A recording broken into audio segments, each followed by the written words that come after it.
Welcome, everybody, to the Healing Place podcast. I am your host, Terry Wellbrock, and really thrilled today to have with me Kristin Beasley, and we're going to call her Dr. B. So welcome. Hi, thank you. Glad to. I had reached out, into the world of ACEs Connection, which for those of you who are unfamiliar with ACEs, it's Adverse Childhood Experiences. And there's this wonderful online community, which I think has over 30,000 members now. And just said, hey, is there anyone out there who would want to come on air and talk about bullying and cyberbullying, particularly in regards to children and teenagers? And you reached out, and I'm so very grateful that you did. Yeah, I am so excited to talk about bullying, even though it's sort of a terrifying topic, even though, and I think it's fascinating that with so many people, I'm pretty much the only one who responded to wanting to talk about bullying. Yeah. I think speaks to how scary bullying is and how we become victims of bullying, because we don't give people a lot of skills to front load their toolbox for dealing with bullying. So when somebody gets a little bit of power to bully, if we don't have a way to put that fire out immediately, man, they just build. It just builds. And that is true with littles all the way up to adults. I mean, watch adults bully people, and the same thing happens. We get locked into our head with, oh my gosh, what are they going to say about me? And then add the cyberbully piece where it becomes a public forum. Oh my gosh, people go silent very quickly. Everyone loves to post Martin Luther King's, silence is just as bad as okay, I want to get the quote right. And I'm thinking of the wrong quote. I know, but I know which one you're saying about, is it the saying nothing at all? Yeah. Is like just as nothing harmful. At all is like contributing to the side. Yes. That's so true. But yet we aren't really taught how to respond to bullies. So right. I'll let you jump in. Yeah, for sure. And I know the reason that I reached out was I had a parent sitting at a basketball game, lean over to me and said, hey, Terry, do you have any podcast episodes on bullying, particularly in regards to teenagers, particularly in regards to teenage girls, but, which again, I think there's a different dynamic having both sons and daughters myself, and just seeing the difference in dynamics of what can go on. Especially, oh my gosh, you get like a group text going on. Bad. Yes. Goodness. Yeah. Shouldn't be allowed. No. Be allowed. Texting. Bad. Bad. Yes. Yeah. Well, that's true. And we could probably do 15 podcasts on So let's start with adverse childhood experiences. So that's the connection group, which is amazing. And what we're striving for is resiliency, the ability to overcome adversity and move forward. And so ideally, we build a world where people have this constitution of resiliency in their beings. Like, that's our goal. We take a baby, we put them in an attached, loving, caring environment, and we raise them to have resiliency. We all face trauma, but the difference is some people recover from that adverse experience. Other people just succumb to it. Like they get involved in addiction, alcoholism, drugs, abuse. They seek out unhealthy partnerships. I mean, we know all these things. So, okay, so that's the back door. We want people. The best tool for bullying is to have a resilient constitution. Right. if we think resiliency as, okay, I'm always targeting with my children from little all the way to teenagers into adulthood, that I need them to have a resilient constitution. What do I need to do that? And the things we do are really just, I mean, they're just good human practices. We say I love you out loud regularly. We teach them to respond to mean sayings, or we teach them to, you know, if somebody says, people say to me all the time, like, what would you do if somebody said, you know, like, you're ugly and I hate your shoes? And I say, well, I would say, I wouldn't respond to the you're ugly and I hate your shoes. I'd say, oh my gosh, I wonder what's going on with you that you would want to comment on my looks and my shoes. Like, what's going on? Can we talk about that? Because I don't know how to respond to I'm ugly. Like, that's, I don't know what to do with that. Or, you know, where we take that language, but we don't, have you ever been taught that? Yeah, I think it's beautiful. Yeah. It's beautiful, but we don't teach. So what I want parents to really think about, and schools to think about, and is, how do we start teaching kids to respond to comments and dialogue at school, other places, that really puts the responsibility of being unkind on the person who's being unkind. Yes. Then hold back. Like, that's where we have to build strong kids, though. They have to have roots. They have to be able to be anchored, because that is not easy. Because when somebody comes at you and then you respond like that, and then 3 more people are like, yeah, I think you're ugly too, then you go, wow, I wonder what's going on in all of your lives. Right. Which is not an easy thing to do. But kids can do it, and adults can do it. And it brings up anxiety.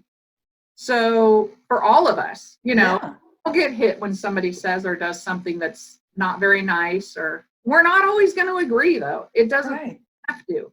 What about also the idea of taking the power out of the bully's words and actions by like compassion towards them? I know with our daughter 2 years ago in 6th grade was having an issue with someone taking her lunch, and so we started talking about this particular individual who was harassing her during lunch, and, you know, the steps that she could do to diffuse it, I guess, if you will. Well, one, she made the choice. She came home and said, I decided to sit at another table. And I was like, oh, is that running away? You know, but, you know, she did what she felt she needed to do, and went and sat with a different group of friends.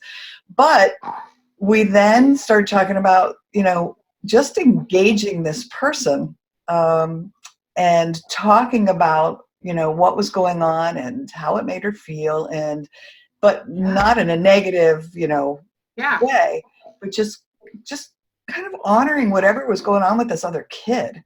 And sure enough, she stopped, and she was apologetic and was like, I was so just joking around. And now they're friends. So, yeah. Well, it's hard to hate somebody that you know, like, it sounds so cliche, but the closer you get to somebody, you know, I was speaking at an event called the Roots of Empathy.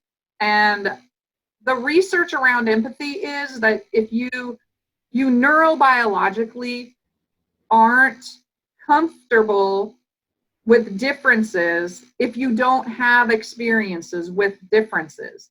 So another really important parenting strategy, help kids have lots of experiences with lots of different people from different religions, different sexual orientations, different cultures, different neighborhoods. Like, take kids out and have them experience lots of different things, because then they share an identity rather than just the identity that we share naturally, which is, oh, people who look like me. Like, that's default. The default is, if you look like me, I'm more empathetic.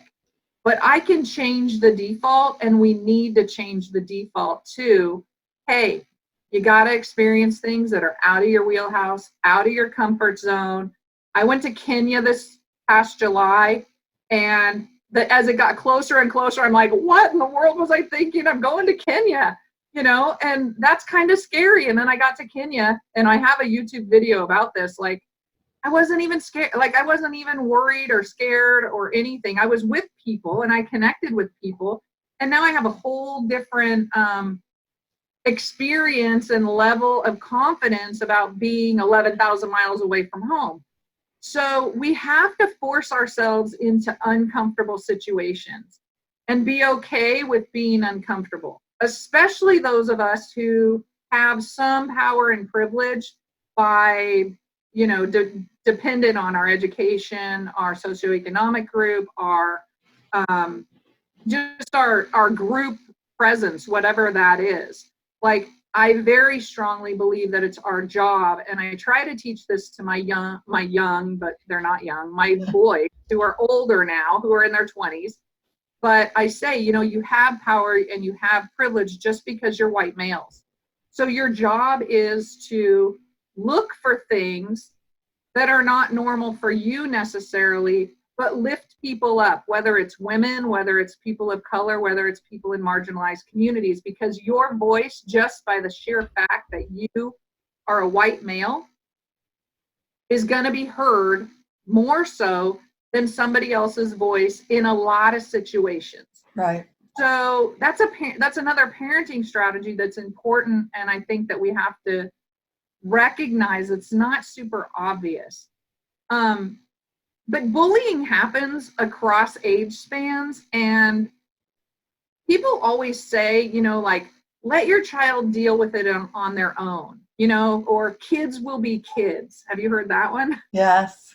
Kids will be kids, and especially teenagers, like, you got to just let them be and grow up.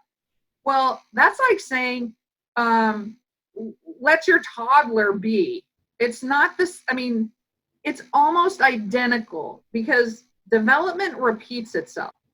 So toddlerhood and early adolescence are almost identical. The only thing is they're bigger, right? Not quite as cute. They have way more atrocious language, and you can't just pick them up and hang on to them. So you have this like toddler on steroids, but you wouldn't let your toddler manage an important thing by themselves. So we can't let a 12, 13, 14-year-old really manage something that's significant all by themselves.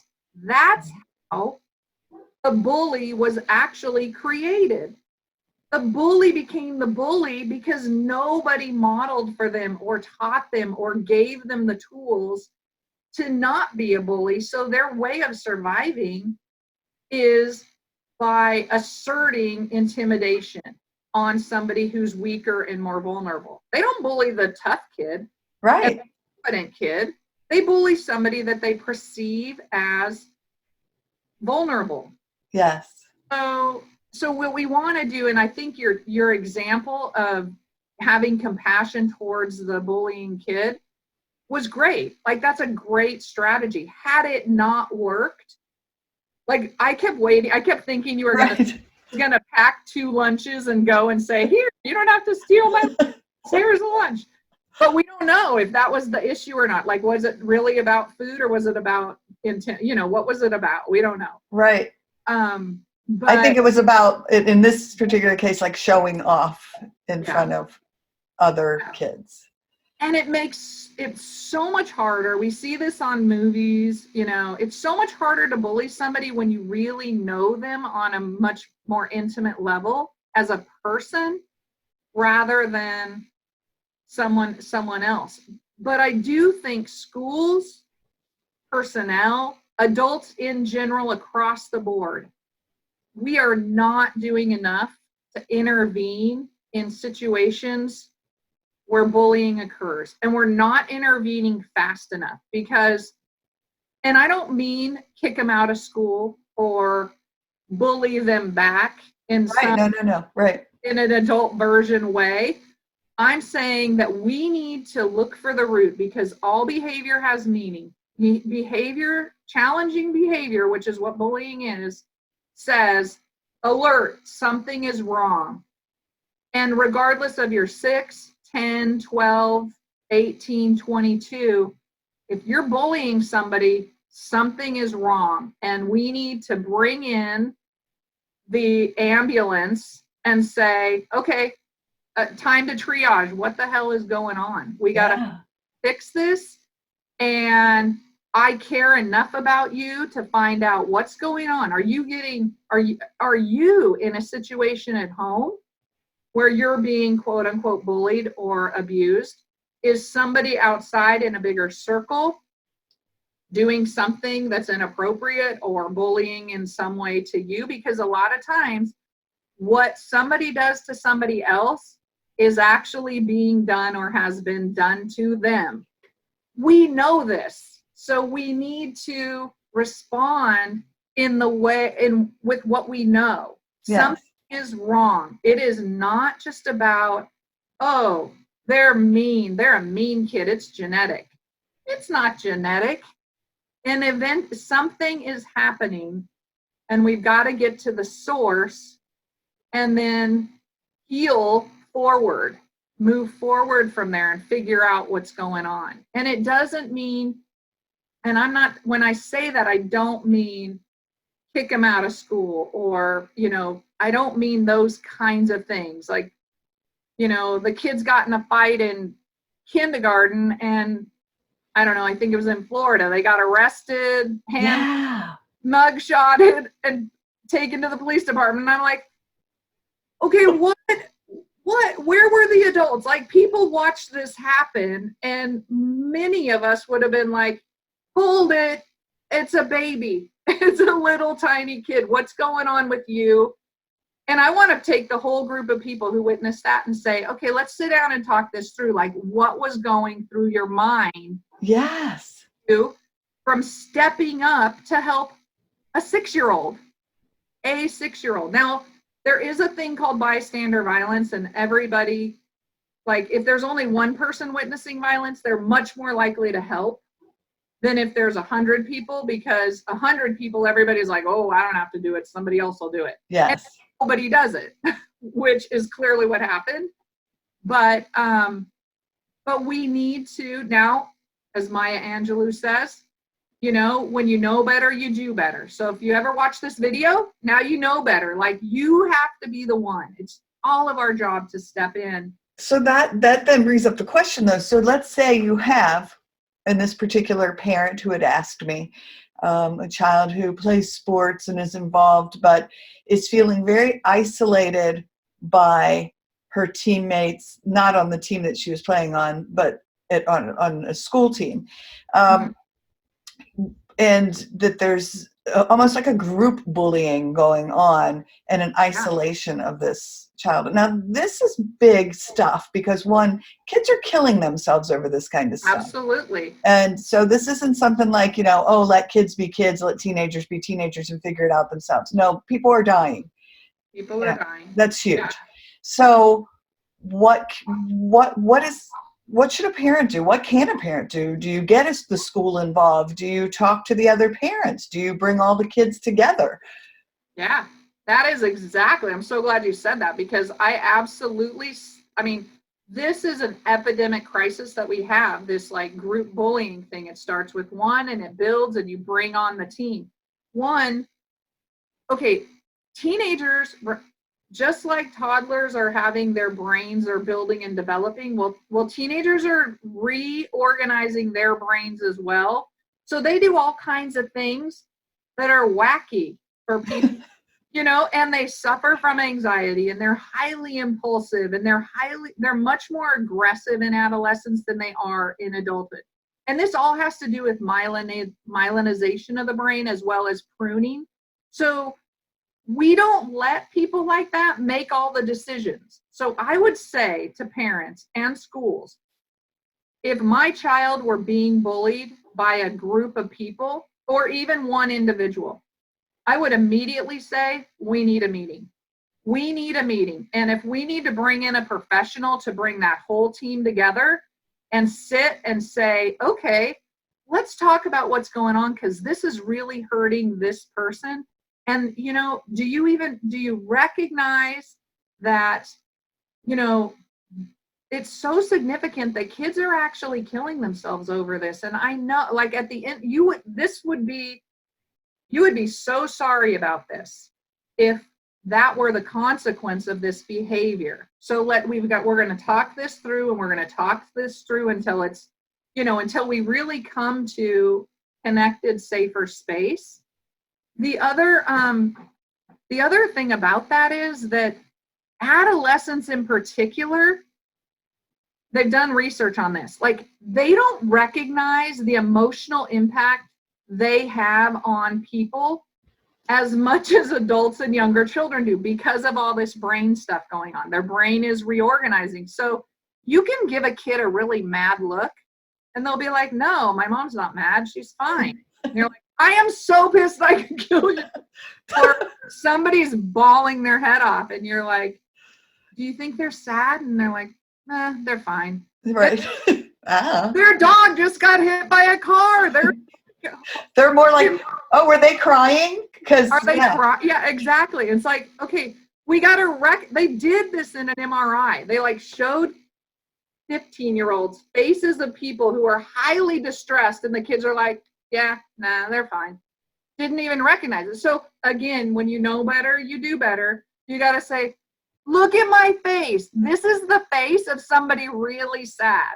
Or this is my face when I'm really happy. Like, look at my face, because that sends a neuron connection that says, okay, I'm looking at her face. I'm recording what sad or mad or happy looks like. And it helps them. It's like giving them flashcards. Right. That's beautiful. Mad, like saying, this is my face when I'm mad. Just take a Polaroid. Here it is. Like, does it match? Yeah, it matches. Face.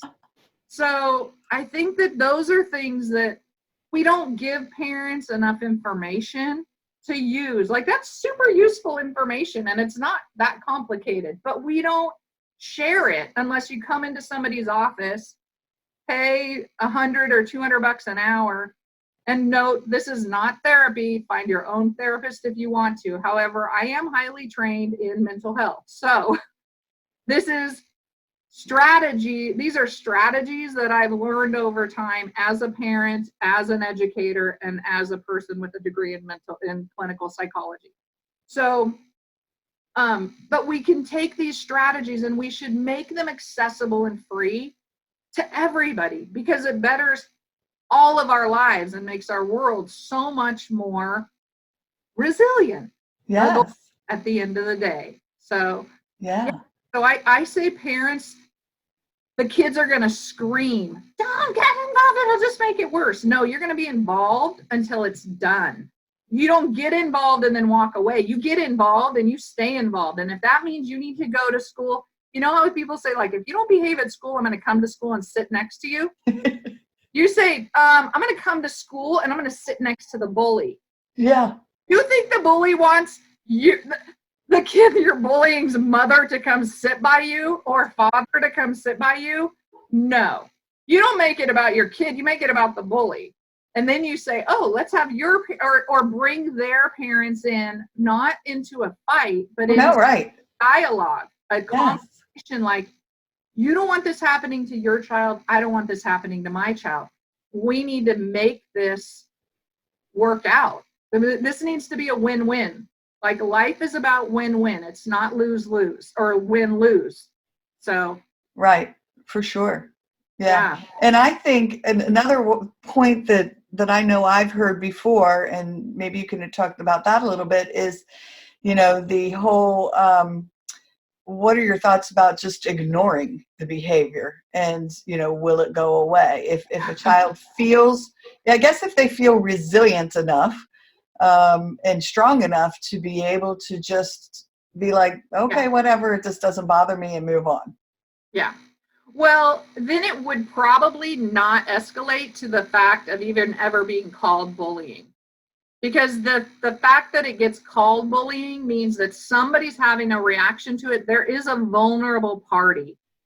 Because you can't really bully somebody who's bully proof, because they're like, yeah, whatever, that's the, if you do something. Right. So so it comes down, you're bullying somebody who's vulnerable and doesn't have that capacity. So ignoring behavior works sometimes. Right. I mean, anything, it works sometimes. If your toddler's in the living room throwing a tantrum and you walk away, yeah, eventually they're going to be like, whatever, this isn't working for me. But I'm a huge fan of time in, and people who know me will know that I say, like, if your baby's on the floor throwing a tantrum, just pick them up, hold them, and say, I'm going to time in, and I'm going to help you manage your feelings about this. So you can borrow mine, because I'm calm, and you need to be calm. So let me just share my calmness with you. Those words out loud, and they can be, I mean, I've done this with my granddaughter when she was a toddler, and she's 5 now, screaming her head off. And I would just say, are you having big feelings? And she would be, yes, and just scream out, like just lose her little mind. But then eventually she would settle, get tired of that. And then, our bodies do regulate to each other. So when you hug somebody, when you hold somebody, our heartbeats will match up and sync up. It's why we hold babies, because then their hearts sync up to ours. The same thing is true with our children, our partners, our friends. When your friend is so sad and you say, oh my gosh, let me just hug you, it feels so good. That's because they're borrowing our regulating system. So I think we underconnect with people by saying ignore it or time out, push people away, like just deal with it. Nobody wants to just deal with it. The worst episode on The Twilight Zone ever was when the guy comes out of the building and is the last person in the world. Oh. He's no one left in the world. Remember that one? Yes. Nobody wants to be that guy. Right. Like, the worst thing you could possibly be. Yeah. So that's the thing. We need people. So all this stuff about pushing away and no touching and da-da-da-da-da. No, we need to teach people to connect in compassion. Yeah. ways. Yeah. So you brought up another good point that we are backtracking just a little bit, but the definition of bully, because I hear kids talk, they'll come off of a court after a sporting event or whatever and be like, that other player was bullying me. And so I think sometimes kids have a definition that if someone's just being mean, they're being bullied. But there really is a clear difference between someone just having a bad day and being shitty to another person versus bullying. Bullied, yes. Yes. It is being harmful to somebody, or coercing somebody into doing something they don't want to do, and particularly somebody who's vulnerable or who has less power than the person bullying. So they can be the same age in the same class, but if they have that power over somebody else's vulnerability, that's where the bullying comes in. So it's the inflicting of harm, coercing somebody, which basically means forcing them to do something. And then there's the imbalance of relationship because of the vulnerability. So that's because like I said, you can't really, sure, you can say something rude to somebody and mean, but if you have some resilience, or you have I call it circle of support, where you can go, oh my gosh, this person was so mean. But then you're over it. You're blowing off steam and it's over. You're not bullied. Bullied is sort of this thing that happens over and over and over again. And it starts to create, and it does in youth a lot. It will create anxiety, depression, eating changes, sleeping, nightmares, sleep disorder stuff. I mean, it literally impacts somebody's physical well-being and emotional well-being. And like we said, it has, not in and of itself, will lead, it's not bullying causes suicide. We can't say that. Right. However, bullying leads to and sets off the things that lead people to completing suicide, which is depression, anxiety, isolation, low self-esteem. All those things lead to completing suicide, and bullying is an activity that pushes people that direction. So Yes. we have to be really mindful of that. Then take bullying on a one-on-one, throw it on the internet and social media, and it's on steroids and steroids. Like, it's on double whammy steroids, because now you're not only bringing in your friends, you're bringing in all of your friends' friends. So we have friends on Facebook who we know. We have family on Facebook that we know, but then they all have friends and family. And if we have open profiles on our Facebook page or our Instagram accounts or whatever, you have just now exposed somebody to an entire universe of criticism.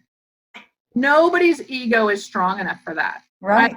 It just isn't. It's just not strong enough for that. I mean, I look at you or I, who actually are grown-ups and we are on social media. But man, if our entire community came at us, I'd probably have to break my computer. I'd be in a corner crying, but yeah. I'd be a wreck. Yeah. I mean, so how do we expect, remember, we're dealing with a big toddler. Yes. How do we expect them to manage all those emotions and feelings when their brain isn't myelinated to the level that it needs to be an adult yet? Right. And to not impulsively respond and make it worse, aggressively respond and make it worse, or self-harm, or go into a panic attack, anxiety, deep depression, isolation, all the bad things that we don't want to happen. So parents, there's a whole lot, this is another podcast, like, what do you need to do around social media with kids based on ages? And it's not easy, because they are masterful and we are archaic. We don't know anywhere near what they know. We had the Twitter conversation before we recorded the set. Yes.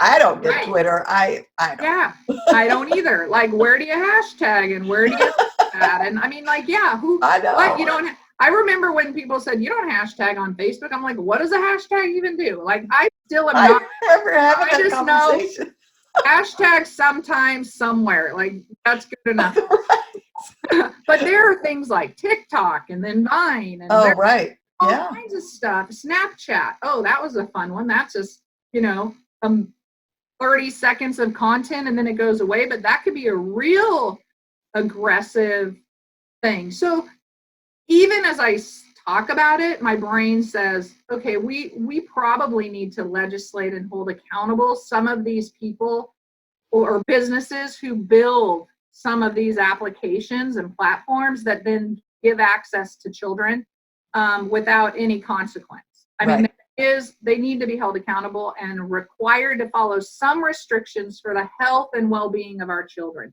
We don't let cigarette companies sell cigarettes to 5 and 6 and 7 and even 18-year-olds. Well, maybe we do to 18-year-olds, but 16-year-olds. So this is the same kind of thing. Like, this is a health issue for our children, and we need to hold organizations and businesses accountable if they're going to interfere with our children's health and well-being. And that's going to create public policy. Like, that means creating public policy and bringing it to that level. But I also have a lot of faith in millennials and the next generation after millennials in recognizing this need, because they grew up with this. Yes. Talk to young people, and I'm totally inspired by their connection to their children and their families, and they really prioritize their children in ways that other generations that are older didn't, So, I mean, they did it for different reasons, but this generation is like, I will quit my job. Yeah, I'll quit my job, but it's because I want to be with my baby. Okay, we're going to criticize that? Like, why would we criticize that? I'm okay with you picking your baby over your job until your baby is ready to, go off to school, or making creative arrangements where we are really prioritizing that beginning period of life when kids and babies need to be with their loving parent. Right. So I think we send weird messages to young people, young parents about this stuff because they want to be on top of it. I'm guessing that the mom who asked you about bullying in the first place was probably,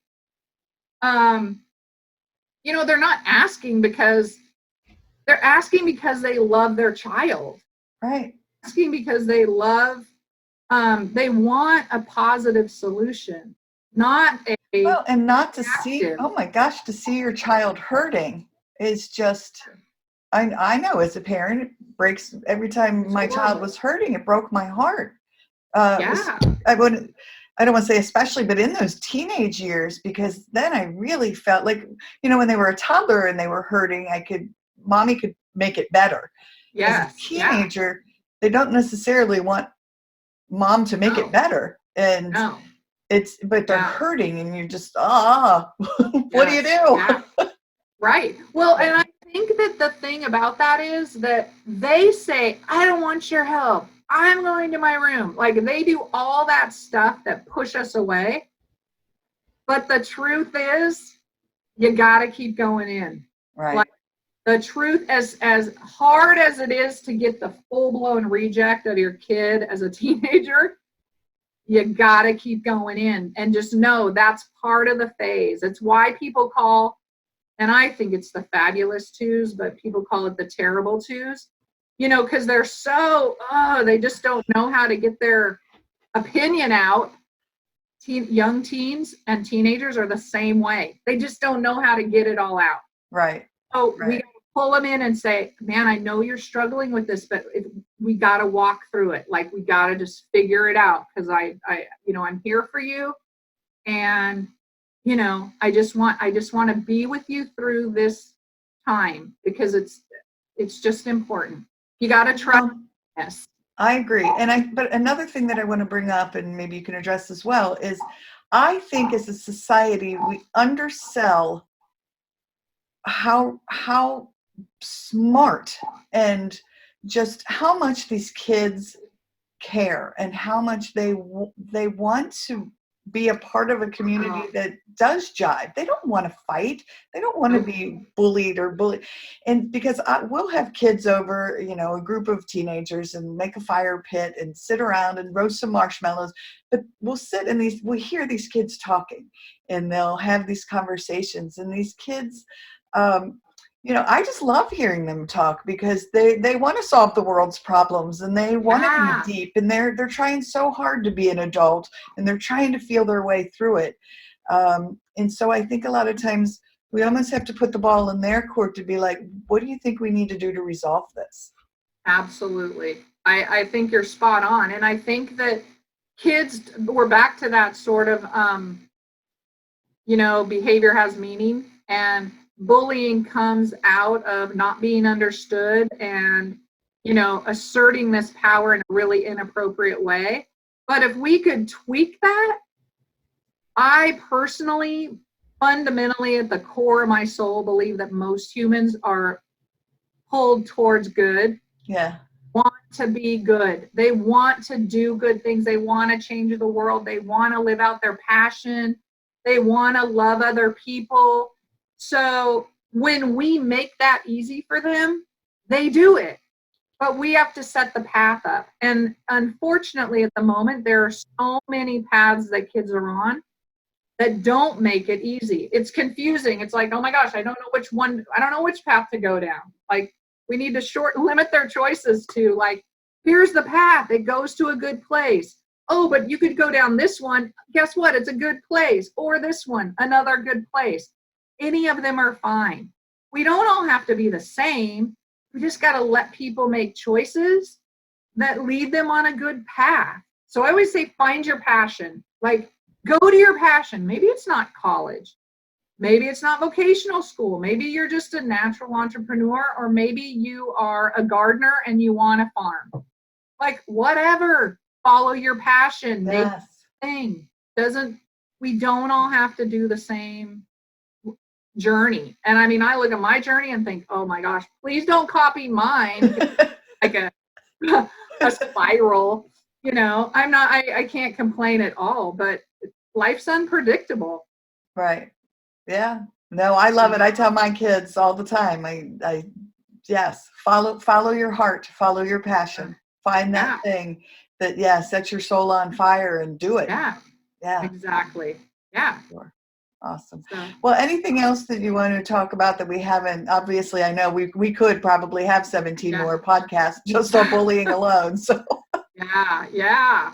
Well, anytime, if I'll just tell you, this is my passion. Like, this is why I launched Dr. B, Leave a Life Print, because this is my passion. And I just finally decided I'm stepping off the cliff, and I'm to talk to people in a normal way about cool things. So I so appreciate your podcast, because it's like, whoa, this is right up my alley. So thank you so much. Oh my gosh. Yes. Well, thank you for joining me. So how do people get a hold of you? And talk for just a minute about what it is, you're doing. And you said Leave a Life Print, which I love. Yeah.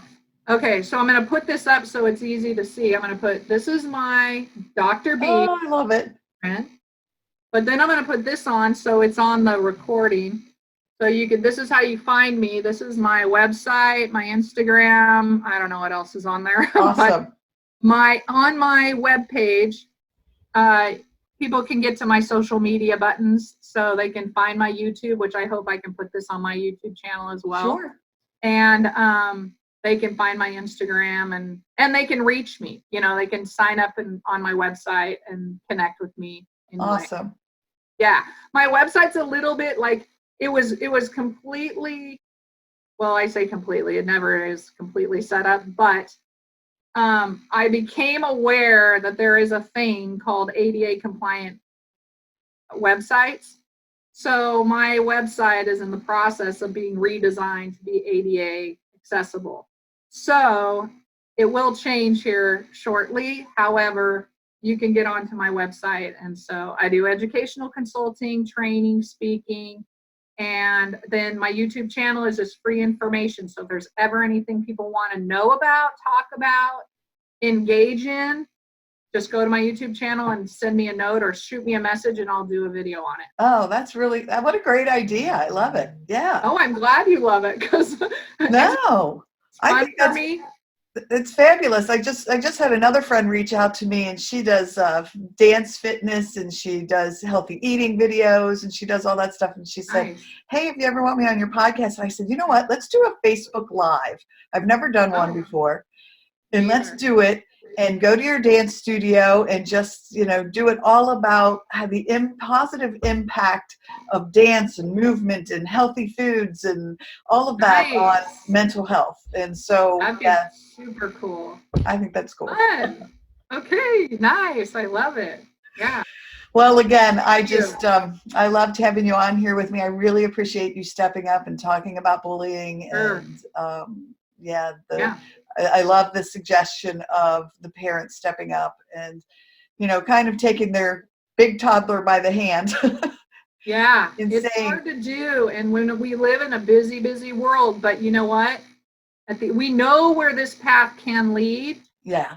So there is always time to get involved. Well, and I think, it's modeling for a child how to handle in the real world disagreements or confrontations, and being there, standing next to them, to stand up and say, this is unacceptable behavior towards me, and to put up healthy boundaries. I mean, truly, that's what it comes down to. There it is. Yeah, absolutely. This is not okay. We don't have to be the best of friends, but we can't do that. Right. So, yeah. Cool. So, all right. Thanks so much. Oh my gosh. Thank you. Hey, everyone. Thank you for joining us on the Healing Place podcast. And until next time, remember, be gentle with yourself. Thanks. Bye-bye.